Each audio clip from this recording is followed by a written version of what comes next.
First ever factory outlet మన Mukunda jewellers వారు తెలుగు నూతన సంవత్సరం ఉగాది పండుగ సందర్భంగా నక్షి మేళా జరుగుతుంది. అన్ని నక్షి జ్యువెలరీ మీద VA ఫ్లాట్ 9.99% మాత్రమే. త్వరపడండి.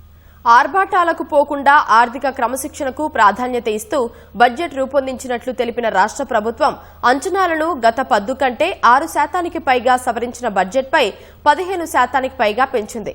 కేంద్రం నుంచి గ్రాంట్లు ఆశించిన మేర లేవంటూనే మరోమారు పెద్ద మొత్తంలోనే గ్రాంట్లు వస్తాయని ఆశాభావంతో ప్రణాళిక రూపొందించింది. ఎప్పటిలాగానే అభివృద్ధి సంక్షేమాన్ని కలుపుతూ ప్రాధాన్య రంగాలకు గ్యారంటీలకు కేటాయింపులు చేసిన సర్కార్ కొన్ని కొత్త పథకాలను ప్రకటించింది. రానున్న ఆర్థిక సంవత్సరం 2026-27 బడ్జెట్ను ప్రభుత్వం మరోమారు ఆశావాహ దృక్పథంతోనే ప్రవేశపెట్టింది.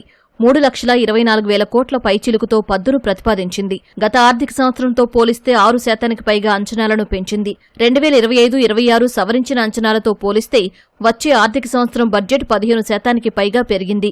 ఇదే సమయంలో గత ఆర్థిక సంవత్సరంలో తెలంగాణ GSDP వృద్ధి రేటు 10% పైగా ఉన్నట్లు ప్రభుత్వం తెలిపింది. తలసరి ఆదాయ వృద్ధి రేటు కూడా 10% పైగా ఉన్నట్లు పేర్కొంది. ప్రభుత్వం ఆచరిస్తున్న విధానాలు సరైన దిశలో ఉన్నాయని, అవి అభివృద్ధికి తోడ్పడుతున్నాయని చెప్పడానికి గణాంకాలే నిదర్శనమని పేర్కొంది. 2047 నాటికి $3 ట్రిలియన్ ఎకానమీ లక్ష్యంగా నిర్దేశించుకున్న తరుణంలో విభాగాల వారీ ప్రత్యేక ప్రణాళికలు రూపొందిస్తున్నట్లు తెలిపింది. అభివృద్ధికి సంక్షేమానికి పెద్దపీట వేసి ఆర్భాటాలకి పోకుండా ఆర్థిక క్రమశిక్షణకు ప్రాధాన్యతనిస్తున్నట్లు సర్కారు ప్రకటించింది. ఆర్థికపరమైన ఒడిదుడుకులు ఎన్ని ఎదురైనా అభివృద్ధి సంక్షేమ కార్యక్రమాలకు ఏమాత్రం నిధుల కొరత రాకుండా బడ్జెట్ను సమతుల్యంగా రూపొందించినట్లు తెలిపింది.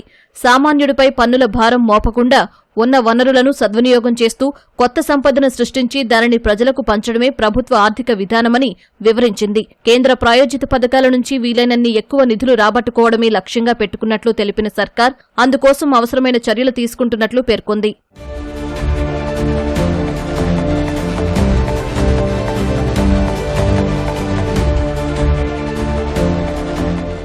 పన్నుల రాబడిపైనే ప్రభుత్వం సింహభాగం ఆధారపడింది. రాబడుల్లో 75% పైగా పన్ను ఆదాయమే ఉంది. వచ్చే ఏడాది సొంత పన్నుల ద్వారా 1,48,185 కోట్లు, కేంద్ర పన్నుల్లో వాటాగా 33,181 కోట్లు వస్తాయని పేర్కొంది. పన్నేతర ఆదాయం ప్రస్తుత ఆర్థిక సంవత్సరంలో 29,000 కోట్లకు సవరించిన ప్రభుత్వం వచ్చే ఏడాదికి 6,000 కోట్లు పెంచి 35,000 కోట్లకు పైగా వస్తాయని అంచనా వేసింది. అందులో 6,500 కోట్లు భూముల అమ్మకం ద్వారా, ఓపెన్ ప్లాట్లు, ఫ్లాట్లు, ఇండ్ల అమ్మకం ద్వారా 3,500 కోట్లు వస్తాయని తెలిపింది. అదనపు ఆదాయ వనరుల సమీకరణ ద్వారా 13,000 కోట్లు వస్తాయని అంచనా వేసింది. పెద్ద తరహా, చిన్న తరహా ఖనిజాలపై రాయల్టీ ద్వారా 3,500, 2,500 కోట్ల చొప్పున వస్తాయని తెలిపింది. ఇసుక అమ్మకాల ద్వారా 750 కోట్లు వస్తాయని అంచనా వేసింది. కేంద్ర ప్రభుత్వం నుంచి గ్రాంట్లు భారీగానే వస్తాయని మరోమారు ఆశావహ దృక్పథంతో వెళ్లింది. 2025-26లో 22,782 కోట్ల మేర గ్రాంట్లు అంచనా వేసి అంచనాలను 11,161 కోట్లకు సవరించారు. కానీ 2026-27లో మళ్లీ పెద్ద మొత్తంలోనే 24,166 కోట్లు గ్రాంట్ల రూపంలో వస్తాయని పేర్కొన్నారు. అందులో కేంద్ర ప్రాయోజిత పథకాల ద్వారా 15,319 కోట్లు, ఆర్థిక సంఘం గ్రాంట్లు 5,466 కోట్లుగా పేర్కొన్నారు. మూలధన ఆస్తుల సృష్టి కోసం 2,700 కోట్ల గ్రాంటు వస్తుందని అంచనా వేశారు. రానున్న ఆర్థిక సంవత్సరంలో వడ్డీల చెల్లింపులకు 21,305 కోట్లు కేటాయించారు. రానున్న ఆర్థిక సంవత్సరంలో మొత్తం 79,983 కోట్ల రూపాయలు రుణాల ద్వారా సమీకరించుకోనున్నట్లు బడ్జెట్లో ప్రభుత్వం తెలిపింది. అందులో బహిరంగ మార్కెట్ రుణాలు 73,383 కోట్లుగా ఉన్నాయి. కేంద్రం నుంచి 5,500 కోట్ల అప్పును ప్రతిపాదించింది. ప్రస్తుత ఆర్థిక సంవత్సరం ముగిసే నాటికి అప్పు 5,03,905 కోట్లకు ఉంటుందని, అది GSDPలో 28%గా తెలిపింది. 2026-27 బడ్జెట్ అంచనా ప్రకారం రుణం 5,62,363 కోట్లకు చేరి GSDPలో 29%గా ఉంటుందని పేర్కొంది. 2026 ఫిబ్రవరి 28 నాటికి గ్యారంటీల బకాయిల మొత్తం 3,18,35 కోట్లుగా తెలిపింది. అందులో ప్రభుత్వం చెల్లించాల్సినవి 86,309 కోట్లు కాగా, ఆయా కార్పొరేషన్లు చెల్లించాల్సిన మొత్తం 1,55,434 కోట్లు. ఇక ప్రభుత్వ గ్యారంటీ లేని కార్పొరేషన్లు చెల్లించాల్సిన రుణం 60,092 కోట్లుగా ఉంది.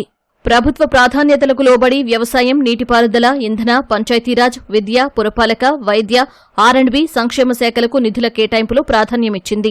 47,000 కోట్ల మూలధన వ్యయంలో నీటిపారుదల శాఖకు 4వ వంతు కేటాయింపులు ఉండగా ఆర్&బి, ఎస్సీ అభివృద్ధి, గృహ నిర్మాణం, పంచాయతీరాజ్, ప్రణాళిక, ఎస్టీ, బీసీ సంక్షేమం, విద్య, వైద్య రంగాలకు కేటాయింపులు చేశారు. 2023 ఎన్నికల సమయంలో ఇచ్చిన 6 గ్యారంటీలకు బడ్జెట్లో 50,713 కోట్లు కేటాయించారు. వివిధ శాఖల్లోని ప్రధాన పథకాలకు 1,45,591 కోట్లు ప్రతిపాదించారు. 9 కొత్త పథకాలను బడ్జెట్లో ప్రకటించిన సర్కారు వాటి కోసం అవసరమైన నిధులను ప్రతిపాదించింది. తమది పీపుల్ సెంట్రిక్ బడ్జెట్ అని, ప్రజలే కేంద్రంగా రూపొందించినట్లు ప్రభుత్వం అంటోంది.